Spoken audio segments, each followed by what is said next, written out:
Hello! Alors, est-ce que les ressortissants européens ou des pays appartenant à l'Association européenne de libre-échange qui souhaitent venir s'installer en Suisse, séjourner en Suisse, sans travailler, ont l'autorisation de le faire? Est-ce qu'ils ont le droit de le faire? Oui, en effet, ils ont le droit. Alors, comme vous le savez, la Suisse a signé des accords bilatéraux et dans ces accords-là, il y a justement un accord, celui de la libre circulation des personnes en Europe, qui permet aux Européens de venir travailler en Suisse, de vivre en Suisse, etc. Mais d'habitude, lorsque je parle de la Suisse, je vous parle plutôt des travailleurs, de ceux qui désirent venir créer une entreprise ici, de ceux qui désirent venir travailler venant des pays qui sont situés en dehors de l'Europe. Mais aujourd'hui, on va s'intéresser à 3 types de personnes provenant de l'Union européenne et de l'Association européenne de libre-échange qui ont le droit de venir vivre en Suisse et sans travailler. C'est de ça que je vais vous parler aujourd'hui. Bonjour, j'espère que vous allez bien. Bienvenue sur ma chaîne PND Business, PND Fashion. Alors, vous le savez, d'habitude, je parle plutôt des travailleurs, je parle des créateurs d'entreprises, je parle de venir gagner de l'argent en Suisse. Mais aujourd'hui, on va parler de 3 personnes. Donc, les retraités, les étudiants et puis les malades qui désirent venir se soigner en Suisse, qui désirent être suivis par un médecin spécialiste basé en Suisse. Comment est-ce que ça se passe lorsque un retraité français ou allemand désire prendre sa retraite ici en Helvétie? Comment est-ce que ça se passe? Il a le droit, comme je vous ai dit, il a le droit de le faire, mais à certaines conditions. Une des conditions, c'est avoir les moyens, et d'ailleurs la principale condition, c'est avoir les moyens de vivre en Suisse, avoir les revenus qui lui permettent de vivre en Suisse.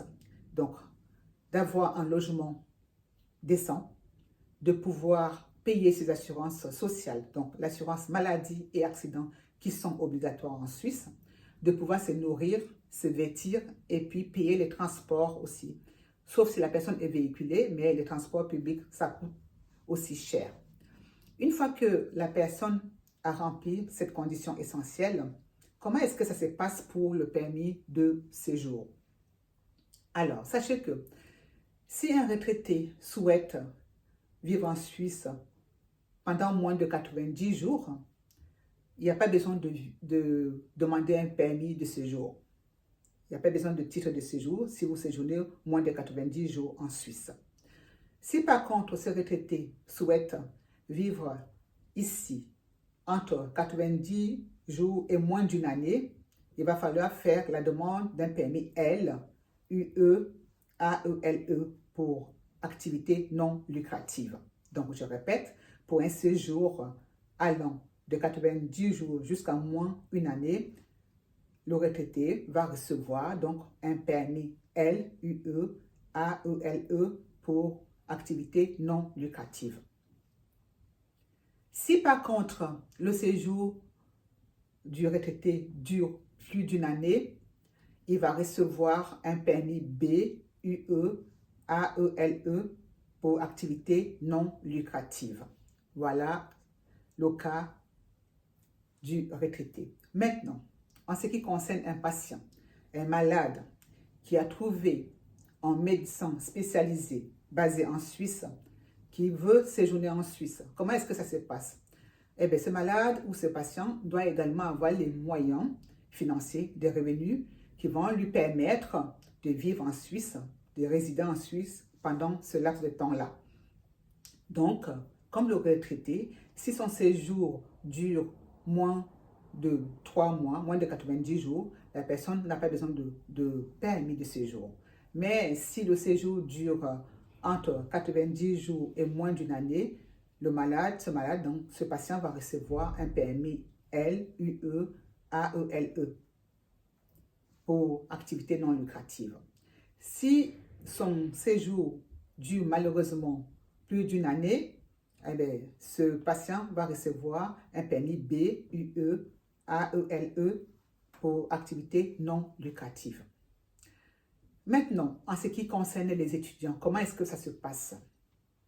La première chose que vous devez faire en tant qu'étudiant, c'est chercher un établissement qui appartient, enfin qui est dans la liste des établissements qui sont reconnus par les autorités de formation. C'est très important.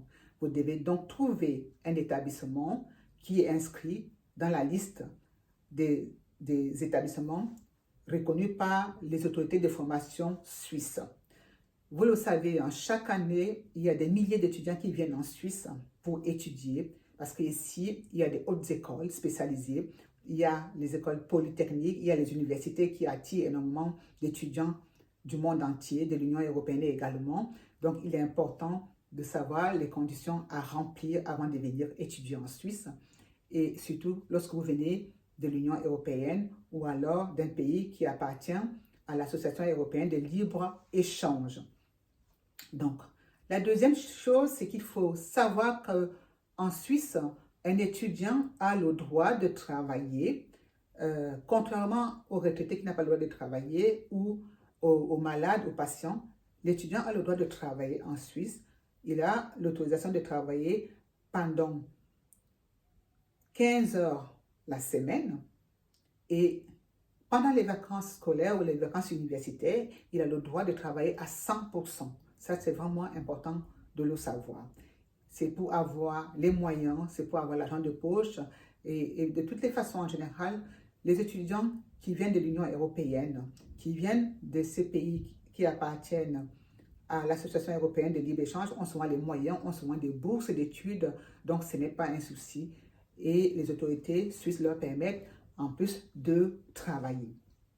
Donc, si un étudiant vient en Suisse pour moins de 3 mois, un ressortissant européen vient en Suisse pour moins de 3 mois, ce ressortissant évidemment est étudiant. S'il vient en Suisse pour étudier pour moins de 3 mois, il n'aura pas besoin de visa, pas besoin de demande de visa.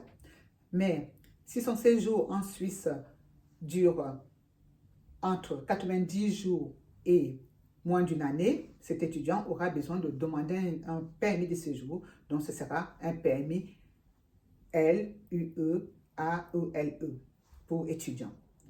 Maintenant, si ces études durent plus d'une année, ce qui est souvent le cas, la plupart des jeunes qui viennent étudier en Suisse, maintenant ça dépend si vous étudiez la médecine ou pas, si vous étudiez des matières qui vont vous prendre plus d'une année, il va falloir faire la demande d'un permis B, UE, AELE, qui est renouvelable chaque année. Voilà. Donc, c'est de ces cas de figure dont je voulais vous parler. Sachez, comme je l'ai dit, il y a des gens qui viennent en Suisse, qui ont le droit de venir en Suisse pour se reposer, pour se soigner, pour étudier, pour prendre leur retraite. Et il était important pour moi aussi de parler de ces personnes-là avant d'entamer les vidéos sur les permis de séjour pour citoyens européens, etc. Donc, c'est de ça que je voulais vous parler aujourd'hui. Donc, comme d'habitude, n'oubliez pas d'aimer, de partager, de vous abonner à ma chaîne.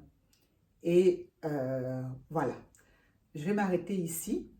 N'oubliez pas non plus de lire sous la barre de notification parce que je mets beaucoup d'informations sur cette barre de notification et je pense que les gens ne les lisent pas parce que les gens me posent souvent les mêmes questions encore et je dois perdre mon temps à les répondre. Donc, s'il vous plaît, prenez le temps de lire aussi toutes les informations que je mets sous la barre de notification parce qu'il y a vraiment beaucoup d'informations importantes qui vont vous faire perdre moins de temps à m'écrire pour que je réponde à vos questions. Ça nous fera perdre moins de temps réciproquement. Voilà. Ok, alors je vais m'arrêter ici. Je vous donne rendez-vous très prochainement. Prenez soin de vous. À bientôt. Bye bye.